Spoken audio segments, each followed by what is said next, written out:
Good morning, good people of God. This is your favorite First Lady Suzette Spears, coming to you from Faith and Love Church God in Christ, located at 1520 Mitchell Boulevard, here in Fort Worth, Texas. Our daily home Bible reading for August the 17th, 2026 is Restoration After Repentance. Our morning devotion is coming from Isaiah chapter 49. I'm going to read verses 8 through 13. And as always, I'm reading from the King James Version of the Bible, and it reads, "Thus saith the Lord, in an acceptable time have I heard thee, and in a day of salvation have I helped thee, and I will preserve thee and give thee for a covenant of the people, to establish the earth, to cause to inherit the desolate heritages, that thou mayest say to the prisoners, Go forth.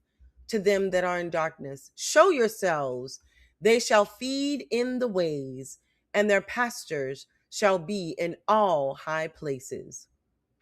They shall not hunger nor thirst, neither shall the heat nor the sun smite them. For he that hath mercy on them shall lead them, even by the springs of water shall he guide them.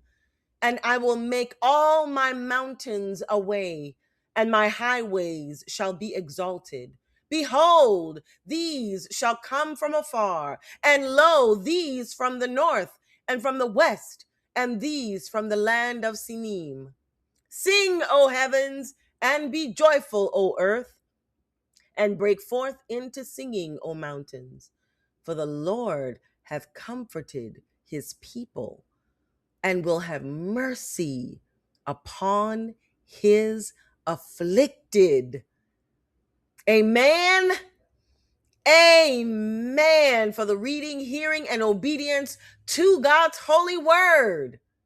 November is coming, and God will comfort his people. God bless you.